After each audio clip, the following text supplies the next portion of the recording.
Jesucristo es tan impactante que Jesucristo es el divisor de la historia. La misma historia, damas y caballeros, se cuenta antes y después de Cristo. Es tan impactante la vida de Jesucristo que en esta época comienza a embargar un espíritu como de melancolía o de tristeza en las gentes, y en esta época escogen las 3/4 partes de la humanidad, son aproximadamente 200 naciones actualmente, escogen darse un regalo. En ninguna otra época de la humanidad más que en el día de tu cumpleaños te dan regalo. Pero ni el día de la independencia, ni el día que murió Mahatma Gandhi, ni Mahoma, ni Hare Krishna, ni el Dalai Lama, etcétera, etcétera. Es esta época donde la humanidad se reúne en sus casas, donde hay cierto deseo de estar con la familia y principalmente de darnos un regalo unos a otros. Y estamos festejando ni más ni menos que el nacimiento del Hijo de Dios. Aunque sabemos que históricamente Cristo no nació el 24 de diciembre, aprovechamos esta época para poder celebrar su nacimiento y vuelvo a repetir, de dónde viene este afán, este deseo de regalarnos cosas, viene de la Biblia. Los que no sabían, lo saben en esta mañana. Muchos sociólogos, historiadores, antropólogos, sociólogos se han preguntado dónde nació ese deseo de una vez al año cerrar todo, hasta los ateos no van a trabajar ya. Nadie va a los trabajos, dan vacaciones, etcétera, etcétera, simplemente porque invade al mundo un espíritu navideño que tiene su origen precisamente en la natividad. De ahí viene la palabra Navidad, nacimiento o natividad en el latín.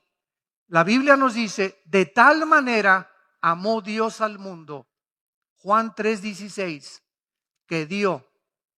El amor de Dios, el creador del universo y de todas las cosas, se manifestó dándonos lo más preciado que Él podía entregarnos. De tal manera, es tan grande el amor de Dios, como tú no te imaginas cuánto te ama Dios, que Dios entregó a su Hijo Jesucristo. Lo permitió que lo colgaran en una cruz. Permitió que Él se hiciera hombre y que naciera en el lugar más humilde en que una persona pudiera nacer, para enseñarnos las lecciones más grandes que un ser humano puede aprender. La humildad. Lo contrario al orgullo y lo contrario a la soberbia que invade el pensamiento y el intelecto de millones de personas. Cristo nace en un pesebre rodeado de animales, crece con un padre carpintero y durante aproximadamente 30 años Él comienza a trabajar con el martillo y con los clavos, sabiendo que esa madera con la que Él trabajaba sería el instrumento de su muerte. Y finalmente, después de traernos el mensaje más glorioso que se encuentra en las páginas de la Biblia, lo levantan como un criminal y Él desde la cruz le pide perdón al Padre por todos nosotros. Esa es la persona que ha transformado la humanidad. Ese es el crucifijo que tú tienes ahí en tu casa, en tu cocina, o el que cuelga ahí en el espejo de tu vehículo. Sin embargo, sin entender el significado tan profundo de la vida de este hombre, que puede ser, como vimos hace unos minutos, tu Dios y tu Cristo, y no solamente el Cristo que nació de una virgen, que murió en Belén y que murió en una cruz, sin que tú tengas una relación personal, viva, orgánica y viva con Él. Vemos nosotros que cualquier otra persona que considere a Cristo como yo lo consideraba antes de convertirme al cristianismo. Antes de que yo me convirtiera al cristianismo, formé parte del Partido Comunista, era ateo, estudié toda la dialéctica materialista, estaba yo listo para una revolución social. Como todos los jóvenes idealistas, queremos la verdad, estamos cansados de la hipocresía. Decíamos, ¿verdad? El Papa roba, el gobierno roba, todo el mundo parece que es el dinero lo más importante, todo el mundo busca una carrera ¿cuál es la carrera que más me reditúa económicamente? ¿Cuál es la carrera en la que puedo tener más dinero? Y vivimos en un mundo donde el ser humano ha creído que alcanzar el nivel económico o las riquezas o tener placer es la función principal por la cual nacimos y con lo cual tú vas a vivir en paz. Sin embargo, la historia nos demuestra absolutamente todo lo contrario. Cualquier persona que considera a Cristo un simple revolucionario como el Che Guevara, o un gran maestro de moral como lo fue Confucio, o uno más de los iluminados, porque desconocen las evidencias históricas, proféticas y bíblicas de la persona del Hijo de Dios.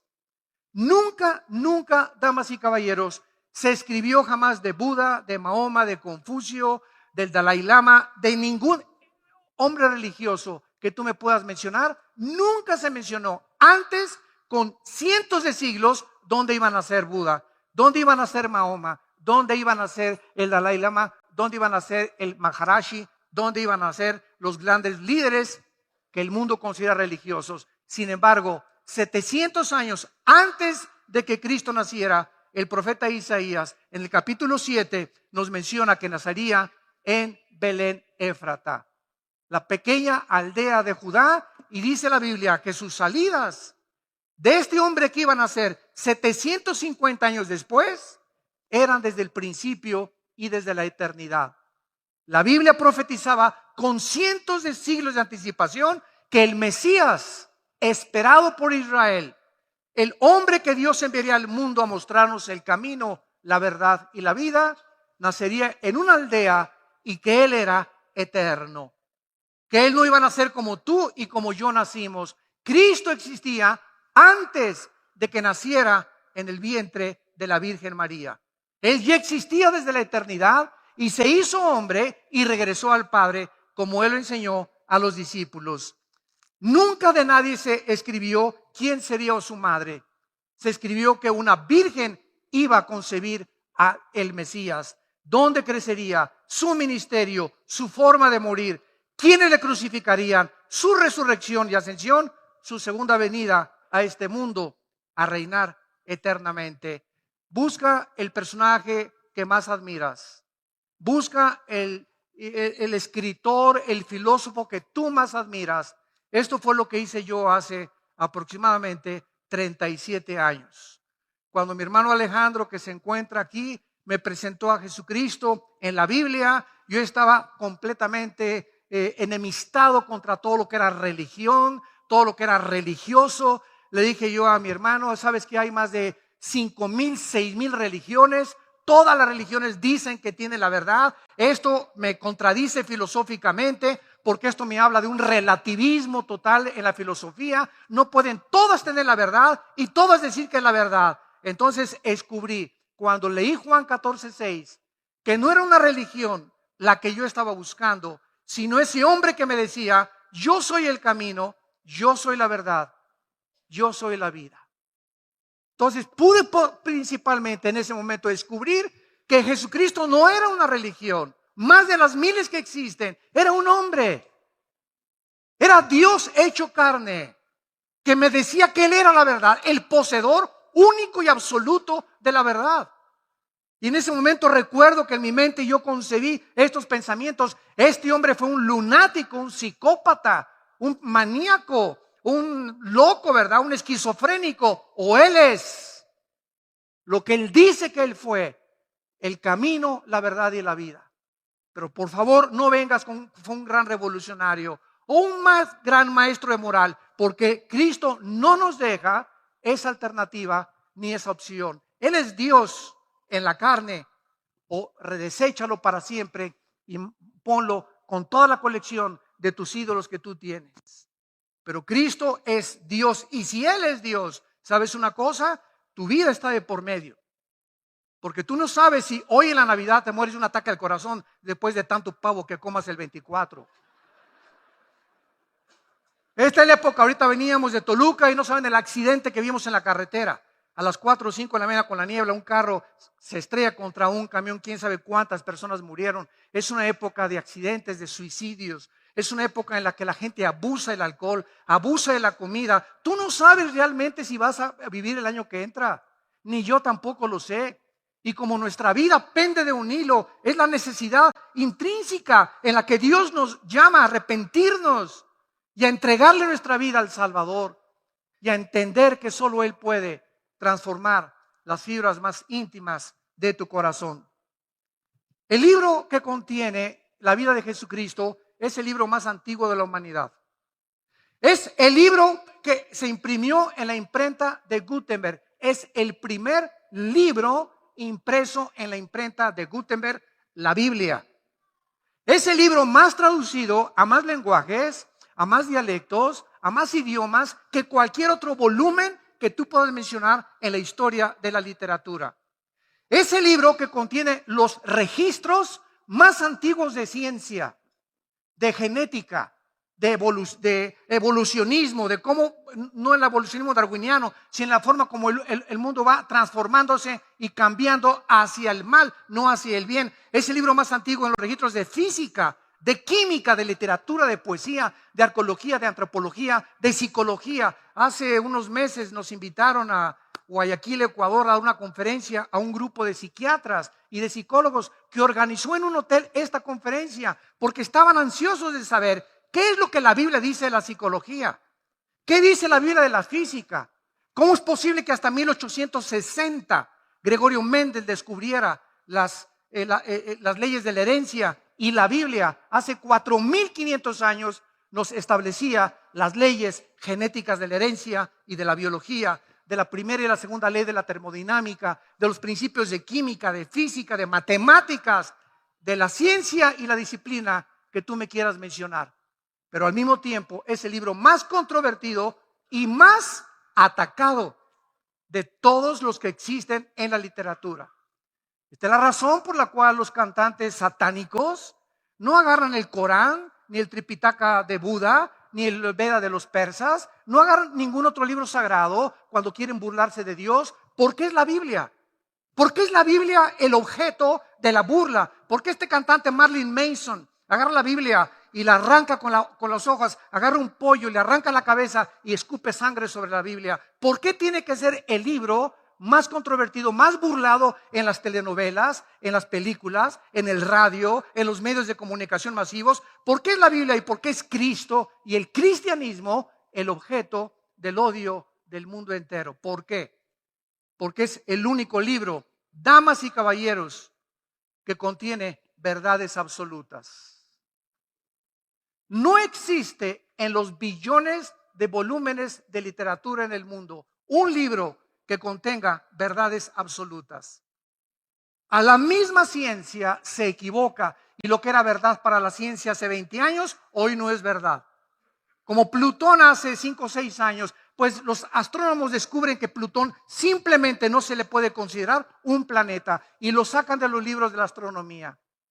Jacques Cousteau, el oceanógrafo francés, descubre en 1948 que no se transmitía el sonido debajo del mar y se establece oceanográficamente en los libros científicos de que el sonido no se transmite debajo del mar. En 1955 se hace otro dispositivo mucho más evolucionado que demuestra que hasta las langostas se comunican entre ellas o emiten sonidos debajo del mar. Y así lo que era verdad hace 20 años, hoy no es verdad. La Biblia es hoy y para siempre y por todos los siglos la palabra de Dios.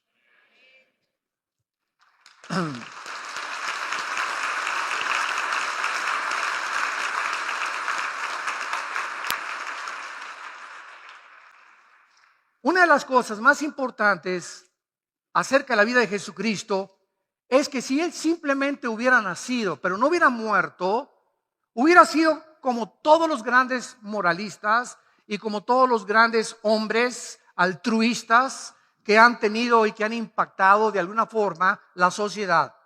Sin embargo, en la vida de Cristo no es tan importante su nacimiento como su muerte. Porque fue su muerte, de acuerdo a la Biblia, lo que pudo lograr al poner Dios sus pecados en su cuerpo, la redención de la raza humana. Cristo, si no hubiera muerto en la cruz, no hubiera absolutamente servido de nada. El más grande ejemplo que Él nos hubiera dado de moral y de ética y de los principios altruistas. Sin embargo, es la muerte de Cristo lo más importante de él. Por otro lado, si Jesucristo no fue realmente Dios en forma humana, entonces fue un hombre común y corriente, uno más de los iluminados, repito, y maestros de moral, y podríamos estarle simplemente agradecidos por sus enseñanzas, pero nunca le podríamos adorar como Dios. Y una de las cosas que quiero presentar esta mañana es que en el Antiguo Testamento o en la Torá, como dicen los judíos en el Antiguo Testamento, se habla acerca de un solo Dios. Dice Deuteronomio 6, versículos 5 y 6 en el hebreo: Shema Yisrael Adonai Eloheim, Adonai Echad, que significa en el español: oye Israel, a Dios uno es. A Dios uno es. Entonces, en el Antiguo Testamento, Dios nos muestra que es uno, como dice Isaías capítulo 42, y dice aquí la Biblia en el versículo 8 en el Antiguo Testamento: yo Jehová, este es mi nombre, y a otro no daré mi gloria, ni mi alabanza a esculturas. El Dios del Antiguo Testamento, Jehová, Yahweh, que en el hebreo significa yo soy el que soy. Este es el nombre de Dios: Emmanuel, príncipe eterno, Dios fuerte. Todos son títulos que se le dan a Dios. Tú te puedes llamar Juan Pérez y eres licenciado en economía. Licenciado no es tu nombre, es un título que tú tienes, pero tu nombre es Juan. Entonces, el nombre de Dios es Yahweh, que no tiene vocales en el original hebreo. Por eso los judíos no se atreven a pronunciar el nombre de Dios, porque no tiene vocales en el original, pero significa yo soy el que soy. Esto se llama el tetragramatón, o sea, son 4 consonantes que forman el nombre de Dios. Y este nombre que Dios le dio a Moisés: dile al faraón que yo soy el que siempre ha existido, el que no tiene principio ni tiene final. Todos ustedes, dice la Biblia, como raza humana, han entrado en el principio de la creación al tiempo. El tiempo antes de la creación no existía. Entonces, eternidad no significa que Dios siempre ha existido en nuestro tiempo. El tiempo tuvo un comienzo, la materia y el universo, y tendrá un final. Pero fuera del tiempo en el que tú y yo vivimos, fuera de las 4 dimensiones en las que tú y yo vivimos, es la eternidad. Y Dios habita la eternidad, no habita el tiempo de nosotros. Y esta es la razón por cual Él conoce el futuro y lo escribió en la Biblia, porque solo Dios puede conocer a la perfección el futuro. Esta es la razón por la cual Jesucristo les dijo a los discípulos: es necesario que el Hijo del Hombre sea entregado en manos de pecadores, y los sacerdotes y los escribas me entregarán. Uno me traicionará de entre ustedes, pero saben una cosa: al tercer día resucitaré. Y cuando Cristo se sienta a tomar la última cena en los evangelios con sus apóstoles, les dice palabras increíbles. Cristo les dice a los apóstoles en la última cena: hoy es la última vez que parto el pan y el vino con ustedes. No lo volveremos juntos a tomar ni a beber hasta el día que yo regrese por ustedes en la resurrección de los muertos. Cristo sabía perfectamente bien que esa era su última noche. Desde que nació Cristo sabía el día exacto en el que Él tenía que morir. ¿Qué otra persona que ha existido tiene un conocimiento omnisciente como lo tuvo Jesucristo? Y además, a los 3 días cumplió su palabra. Veamos ahora estos títulos que Dios se da en el Antiguo Testamento y que Cristo los repite en el Nuevo Testamento. Cuando Dios se revela a Moisés y ve a Moisés una zarza ardiendo en el desierto, oye una voz que le dice: Moshe, Moshe, Yaharají, Moshe, Moshe, yo estoy aquí. Y cuando Moisés se acerca, el fenómeno de que no se consumía la zarza es lo que le atrajo su atención.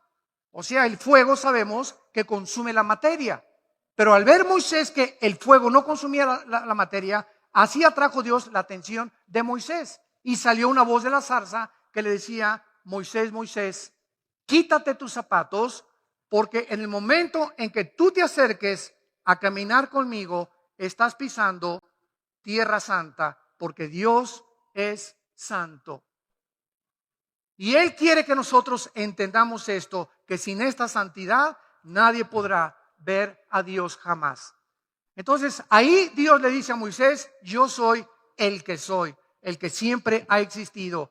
Y Cristo en el Nuevo Testamento, en el capítulo 8 de Juan, versículo 24, vean ustedes lo que le dice a sus discípulos. Dice así: por esto les dije que morirán en vuestros pecados. Cristo les habla a los fariseos, porque si no creen que yo soy, ego e mí en el griego, si ustedes no creen que yo soy, en vuestros pecados morirán. Cristo se atribuye el nombre que Dios da en el Antiguo Testamento a su persona. Él también dice: yo soy el que yo soy. Al inicio de Marcos, dice la Biblia que el profeta Isaías citó: voz que clama en el desierto, preparen camino a Jehová, enderecen calzada en la soledad de nuestro Dios. Juan el Bautista dice: el que viene, el Mesías, es Dios. Preparen su camino, porque el que viene detrás de mí es Dios en la carne. Ahora, la palabra Dios.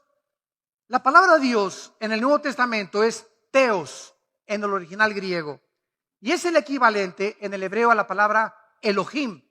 Y bajo la cultura judía, como ya vimos, no existía el politeísmo, porque era un solo Dios, como dice Deuteronomio 6:4. Pero veamos de qué forma en el Nuevo Testamento la Biblia le nombra a Jesucristo Dios. Hebreos 1:8, mas del Hijo dice: tu trono, oh Dios, del siglo al siglo. En segunda de Pedro, el apóstol dice: Simón Pedro, siervo y apóstol de Jesucristo, a los que han alcanzado por la justicia de nuestro Dios y Salvador Jesucristo, una fe igualmente preciosa que la nuestra. Tito 2, versículo 13, aguardando la esperanza bienaventurada y la manifestación gloriosa de nuestro gran Dios y Salvador Jesucristo. Ahora, hay otro título que le corresponde a Dios en el Antiguo Testamento: el Alfa y la Omega, la primera letra del abecedario griego y la última letra del abecedario griego. Por ejemplo, en Isaías 48:12, Dios dice: yo soy el Alfa y la Omega. Y cuando vamos nosotros al libro del Apocalipsis, encontramos de una forma extraordinaria, en el capítulo 1, versículo 17, que le dice Cristo resucitado al apóstol Juan: cuando le vi, caí como muerto a sus pies, y él me puso su diestra sobre mí, diciéndome: no temas, yo soy el primero y yo soy el último. Los títulos que le corresponden a Dios. Y además, el Dios del Antiguo Testamento dijo claramente en Isaías 43:11: yo soy Jehová, y fuera de mí no hay quien salve. Y en Lucas 1:47, Cristo es nombrado el Salvador del mundo. Y cuando nace Cristo, el ángel le dice a María: no le pongas nombre, se lo vamos a poner nosotros, Dios el Padre, Dios el Hijo y Dios el Espíritu Santo. Su nombre es Yeshua, que significa el Salvador o Jesús. La palabra Cristo significa ungido, Jesús el Salvador. Jesucristo significa el Salvador, ungido o el elegido por Dios para salvarnos de nuestros pecados. Ahora, una de las cosas que le pertenecen a Dios y que el diablo no tiene, ni los ángeles, ni los papas, ni Abraham, ni Isaac, ni Jacob, son los atributos divinos. ¿Qué son los atributos? La omnisciencia, solo Dios conoce todas las cosas. La omnipresencia, solo Dios puede estar presente en todo lugar.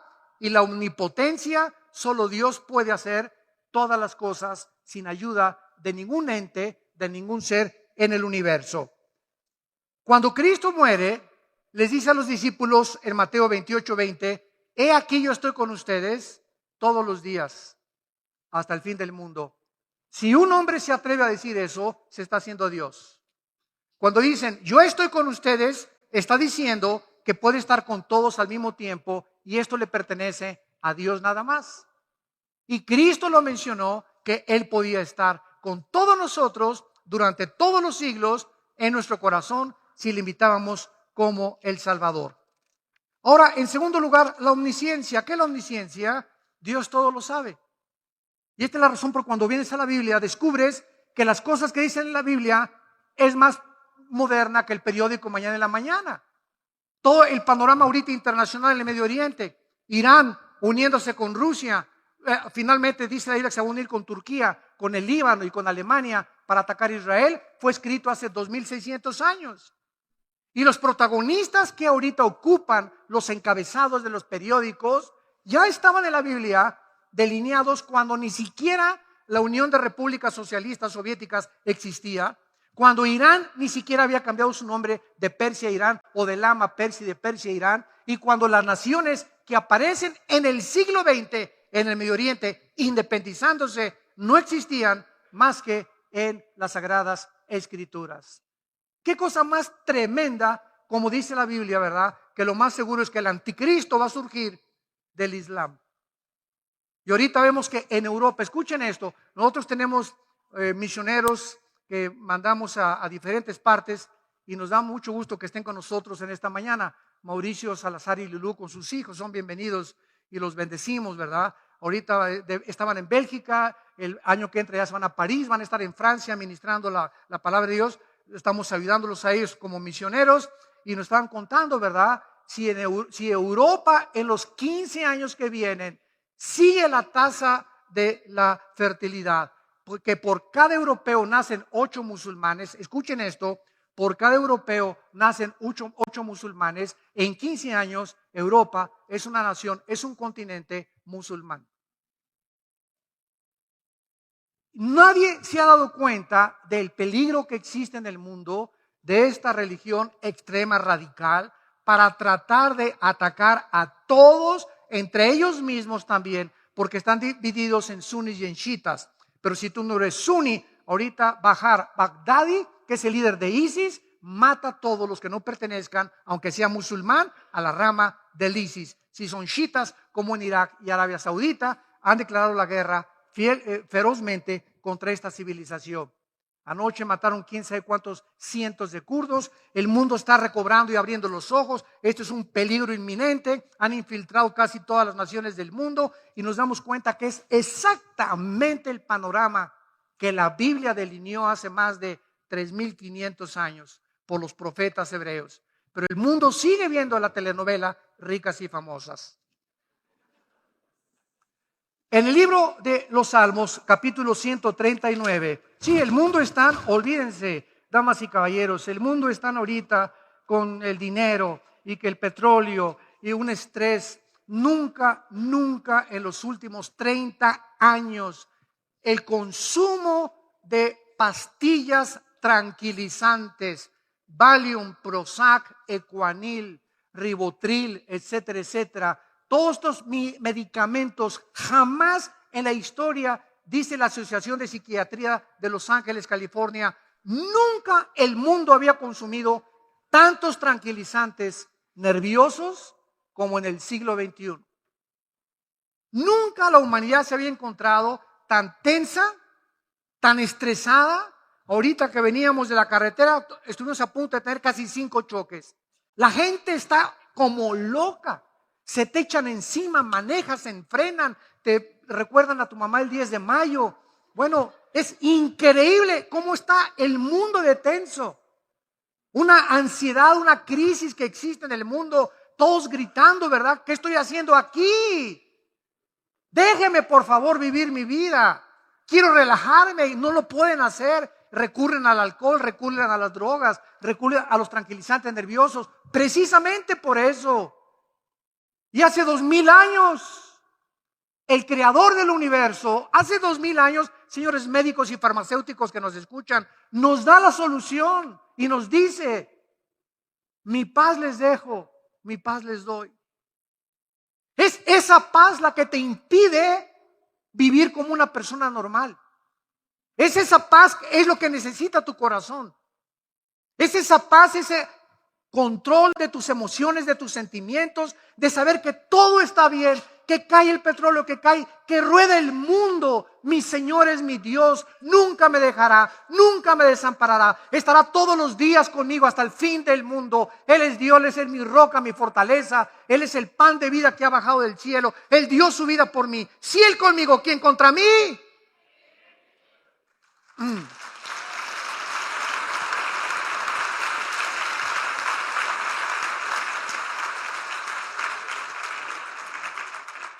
Es increíble. Sin la paz, sin esa paz, no podemos, escúchame muy bien, tomar decisiones coherentes, cuerdas. Todas las decisiones que los seres humanos toman bajo el enojo, bajo el alcohol, bajo el estrés, bajo la ansiedad, son decisiones que nos arrepentimos de ellas tarde o temprano. No podemos sin esta paz venir a estudiar la Biblia. Porque el Espíritu Santo es un espíritu de paz. Y para que yo pueda venir a la Biblia y entender la Biblia, necesito estar en paz con Él. Mi vida tiene que estar tranquila. Mi conciencia no me puede culpar ni atormentar ya. Porque mis pecados han sido puestos en la cruz.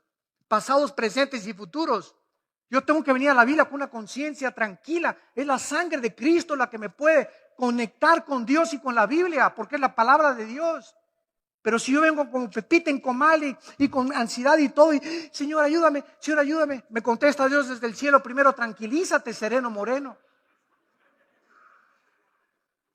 Cálmate y hasta que estés tranquilo, comienza a alabarme 5 o 10 minutos, comienza a reconocer que soy Dios, comienza a entender algo que sin fe es imposible agradar a Dios.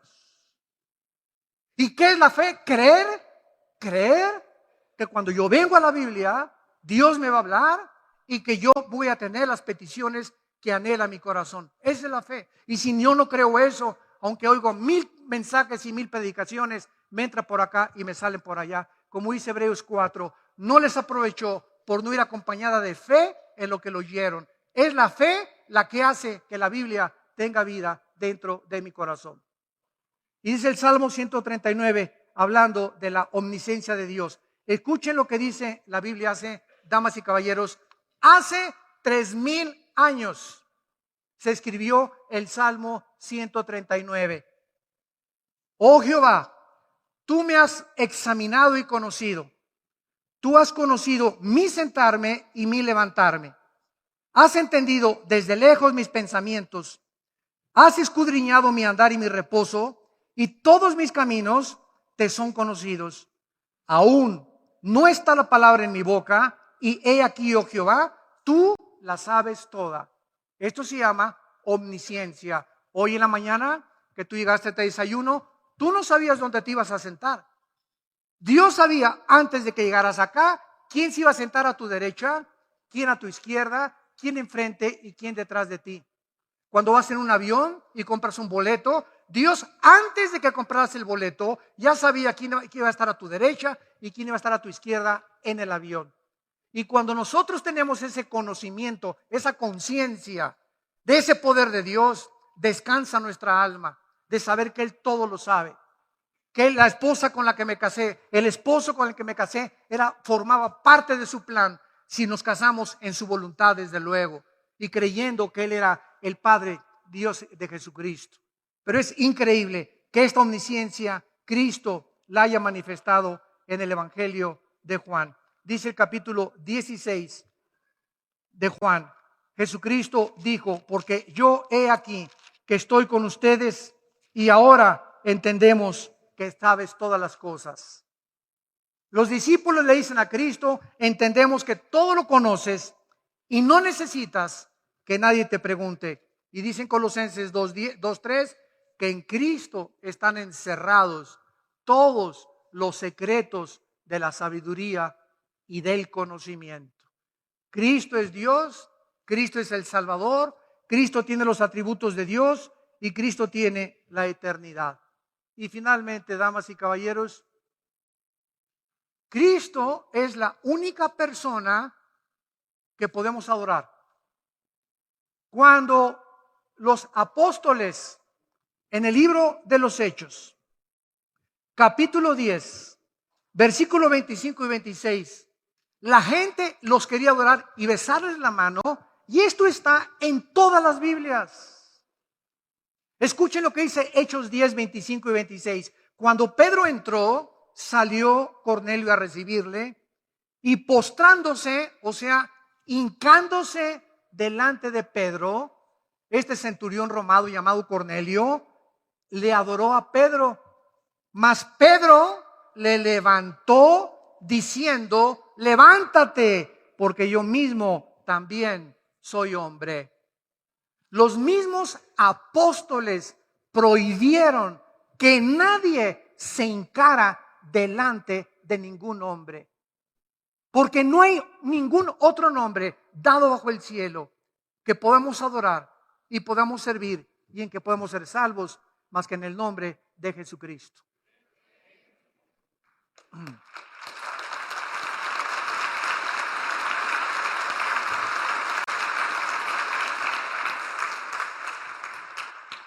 Y al terminar la Biblia, cuando el apóstol Juan, exiliado en la isla de Patmos, que es ahorita el mar Egeo, enfrente del mar Egeo, se encuentra todavía Patmos. Cuando vayan a Israel, pasen a visitar Patmos. Ahí fue donde murió el último apóstol de Cristo, el último de los apóstoles.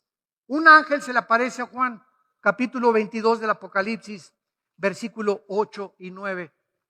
Y Juan, dice él, yo soy el que oyó y vio estas cosas, y cuando las hube oído y visto, me postré para adorar a los pies del ángel.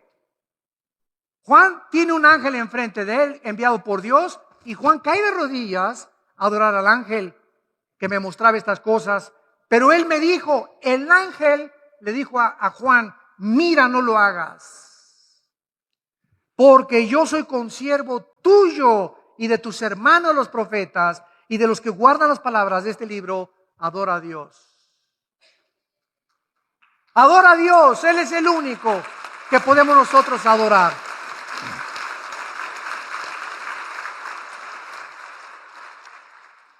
Y la final pregunta es la que me hizo hace algún tiempo un musulmán. Él me dijo: ustedes los cristianos, en un debate que tuvimos en el radio, una estación muy famosa en México, me quiso atacar diciéndome: ustedes los cristianos dicen que Jesús es Dios, ¿verdad? Y le contesté: así es, Señor, Cristo es Dios en la carne. Y él me contestó: bueno, ahí se ve ustedes que están equivocados, porque Dios no puede morir. Y ustedes dicen que Cristo, si era Dios, murió en la cruz. Y yo le contesté: bueno, simplemente es muy grande la ignorancia de usted, porque cuando usted estudia la Biblia, tiene que entender que Jesucristo era Dios porque Él existía antes y tomó la forma humana, y Cristo era 100% humano porque tenía que identificarse con la raza humana para poder identificarse con los pecados de los seres humanos, pero al mismo tiempo, cuando estuvo en la cruz, tenía que ser Dios, porque solo Dios nos puede perdonar los pecados. Y lo que murió en la cruz no fue Dios, fue Cristo, hombre. En su cuerpo fueron puestos los pecados, no en su espíritu. Antes de morir, Él dice: Padre, en tus manos encomiendo mi espíritu. Él no murió en el espíritu no puede morir, murió el cuerpo de Cristo, porque fue en su cuerpo latigueado, sangrado, con espinas, convertido en un monstruo, lo que hizo que nosotros fuéramos eximidos de la ira de Dios. Entonces, lo que tú merecías pagar, Dios lo vuelca sobre la persona de su Hijo. Él recibe todas mis mentiras, fornicaciones, borracheras, drogas, abortos, robos, latrocinios, todo lo que tú hayas hecho, Él lo recibe en su cuerpo. Escuche el amor de Dios para que tú puedas, culpable como yo lo era también, ser declarado sin que lo mereciéramos, sin haber hecho ninguna obra, salvos y perdonados por la gracia de Dios.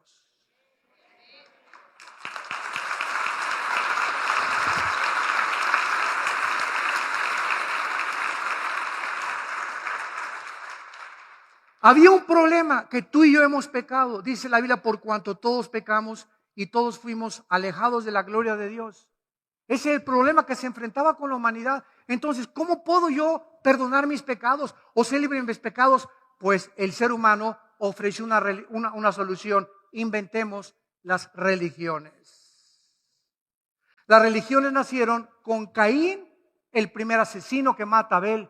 Ahí nacieron las religiones. ¿Qué son las religiones? El esfuerzo humano de parte nuestra. No sabemos culpables, sabemos que la conciencia nos atormenta y de alguna manera tengo que pertenecer a algún grupo que sea religioso para descansar un poquito y lavar mi conciencia y persinarme el domingo y de lunes a viernes portarme como hijo del anticristo. Y eso es lo que Cristo vino a condenar, la hipocresía de los fariseos, de los religiosos, porque no hemos entendido que no es la religión la que nos salva. La mujer samaritana en el capítulo 4 de Juan le dijo a Cristo: oye Señor, dime qué es lo que tú eres profeta. Y esta mujer, cuando Cristo se encuentra con ella en el Evangelio de Juan capítulo 4, tenía 5 esposos y con el que vivía era su amante, la chulis. Una mujer inmoral, pero una mujer religiosa. Y le dice a Cristo: mis padres me enseñaron que yo adorara, o sea, iba a la iglesia, no sé, pero iba a alguna iglesia. Mis padres me enseñaron que no es iglesia. Y le dice la mujer a Cristo: ustedes dicen que en Jerusalén. Y la pregunta de hace 2000 años para todos nosotros: ¿cuál de todas las iglesias es la verdadera? Unos dicen que los mormones, que los testigos de Jehová, que los adventistas, que los protestantes, que la bautista, que los pentecostales, que los carismáticos, que la católica, que los mormones. Y la gente, ¿verdad? Nunca te has hecho esa pregunta. Es imposible que todas puedan decir la misma verdad. A fuerza tiene que haber una verdad. ¿Cuál es entonces? Y Cristo le contesta a la mujer y le dice: mujer, créeme. Y esa es la respuesta. No hagas caso de todas las que existen en el mundo. Créele a aquel que dio su vida en una cruz por tus pecados. Créele a Él.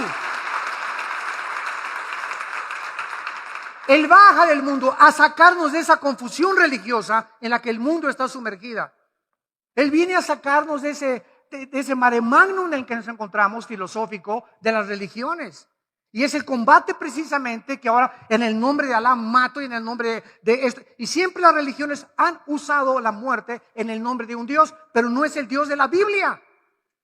Yo los enfrentamientos que tengo con los ateos siempre me atacan por eso. Es que en el nombre de Dios ha habido más muertes que nunca. Vean las Torres Gemelas, 19 radicales religiosos. Vean la Inquisición, medio millón de personas muertas porque no querían bautizarse por el Vaticano. Y vean las cruzadas, nos persiguieron, dicen los musulmanes, y mandaron los cruzados del Vaticano a matar a todos los moros y a todos los judíos en el nombre de Dios, con la cruz aquí pintada. ¿Cuál Dios? Al mismo Satanás se le llama Dios. Como me dijo una viejita, yo creo en Dios, y le dije: ¿en cuál? Los hindúes tienen 6 millones de dioses. Entonces no basta decir creo en Dios. ¿En cuál Dios? Cristo baja y dice: esta es la vida eterna, que crean al Dios vivo y verdadero y a Jesucristo a quien tú has enviado. Y Cristo dice: todas las cosas me entregó mi Padre y nadie conoce al Padre sino yo y aquel a quien el Padre lo quiera revelar. Tú no puedes conocer a Dios sin antes encontrarte con la cruz. Sin antes entender que Dios en esa cruz nos estaba hablando y entregándonos y mostrándonos su amor y el perdón de nuestros pecados. Y cuando tu mente comprende eso, si tú vienes con un corazón abierto en esta mañana y sincero, y estás buscando sincera y honestamente la verdad y acercarte y descubrir a Dios, Cristo es la persona que tu alma está buscando. Cuando yo me convertí hace 37 años, yo supe que al enfrentarme a Jesús había terminado mi búsqueda de la verdad. Ahora yo dedicaba todo lo que tenía yo, todas mis fuerzas, mis talentos, todo lo que Dios me diera, a conocerlo a Él. Porque jamás nos bastará 500 años para poder penetrar en la inmensurable sabiduría del conocimiento de Dios.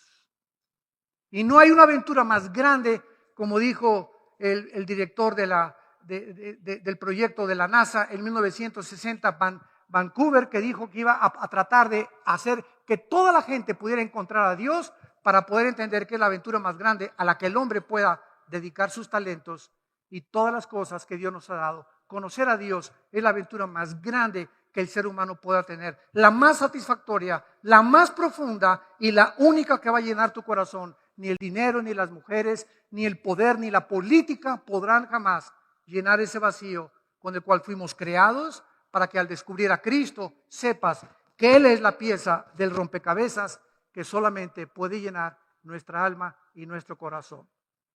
No quisieran muchos de ustedes en esta mañana venir a la cruz.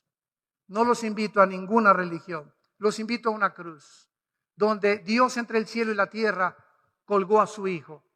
Y en medio del cielo y la tierra, ahí Dios en esa cruz nos dice, te amo. En que siendo aún pecadores, Cristo murió por nosotros. Mas Él herido fue por nuestras rebeliones, molido por nuestros pecados. El castigo que tú merecías y que yo merecía, no hay nada que lo podamos quitar. Ni yéndome a la villa 500 veces y sangrando mis rodillas, ni golpeándome con pencas de plátano en la espalda, ni metiéndome a un convento. No importa lo que el hombre haga, escuchen esto. Si hubiera alguna forma en la que nosotros pudiéramos reconciliarnos con Dios fuera de la cruz, la muerte de Cristo fue el desperdicio más grande de su vida. ¿Por qué tuvo él que morir? Porque era la única forma en la que Dios había escogido perdonarnos. Ni tú ni yo escogemos la manera de irnos al cielo. Estamos tan confundidos y ha corrompido el pecado tanto nuestra mente que es imposible que podamos nosotros escoger, pues voy a hacer esto para que Dios me acepte. Es Dios el que pone las reglas y Él dice, fuera de Cristo no hay quien salve. Y por eso es el ser más intolerante y controvertido de la historia, porque Él se adjudica el único camino a Dios. Pero tú puedes en esta mañana invitar a ese Cristo que a los 3 días se levantó de los muertos y venció la vida y venció la muerte, y durante 350 años el cristianismo conquista el imperio más grande de toda la historia, el imperio romano, con la predicación y anunciarle al mundo que Cristo vive y que cuando muramos seguiremos viviendo, unos en el cielo y otros en el infierno, desgraciadamente. Si Dios no castigara y no hubiera un infierno donde tú pagaras lo que no quisiste que Él pague en tu lugar, a Dios en su justicia sería el hombre más injusto, el personaje y el ente más injusto de la historia si Dios no castigara el pecado. ¿Cuántos nazis murieron sin ser castigados? ¿Cuántos ISIS mueren de un bombazo sin ser castigados después de haber violado niños, cortarle la cabeza a personas y se van a la otra vida? Jamás les no, sufrieron ni cárcel ni pena de muerte. ¿Cuántas personas han hecho lo malo y han muerto sin pagarlo? Millones de personas. Si no hubiera un juicio después de esta vida, sería la vida más injusta que hemos podido nosotros ver. Como me dijo una señora hace mucho tiempo, mire, señora Alducin, yo creo que Dios es bueno y yo no creo que Dios vaya a mandar a nadie al infierno. Y le dije, amén, doña Cholito, amén. Dios no manda a nadie al infierno, ellos se van solitos. Porque de tal manera amó Dios al mundo que ha dado su Hijo unigénito. De tal manera amó Dios al mundo que ha dado su Hijo unigénito, para que cualquiera de ustedes en esta mañana que crea en Él no se pierda, mas tengas la vida eterna. Dios te ama como tú no te imaginas. Él te ha estado buscando desde hace mucho tiempo y en su grande misericordia te ha traído a esta conferencia para que tú te vuelvas a Él y lo descubras y sepas por ti mismo. Aquí no hay nadie que te diga, me lavaron el cerebro, me convencieron. Tú tienes que probarlo por ti mismo y descubrir que Jesucristo vive. ¿Quieres hacerlo? Dile estas palabras con todo tu corazón, ahí desde tu lugar, con tu rostro inclinado. Les pido que inclinen su cabeza por algunos segundos y con tu rostro inclinado.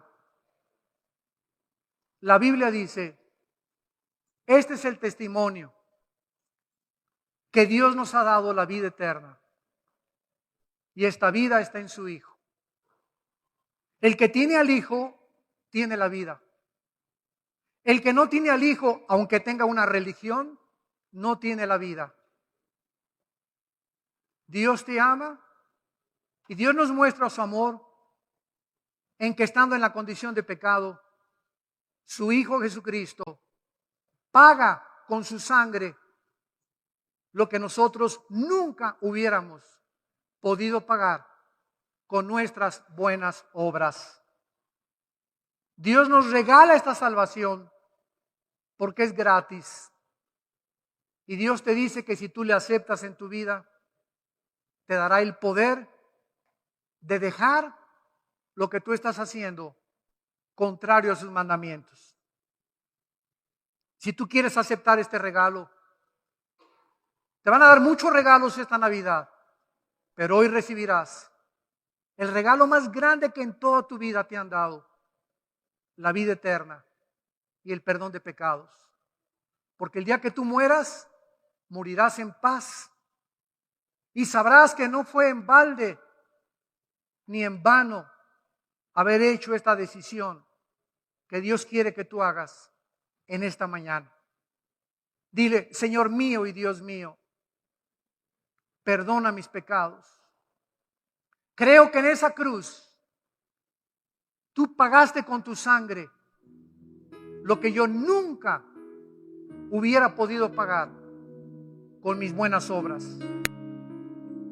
Te pido que entres a mi corazón en este instante como mi Señor y Salvador, porque creo que a los 3 días te levantaste de la tumba para decirme que así como tú vives, yo viviré contigo después de morir, porque vamos a continuar viviendo por toda la eternidad.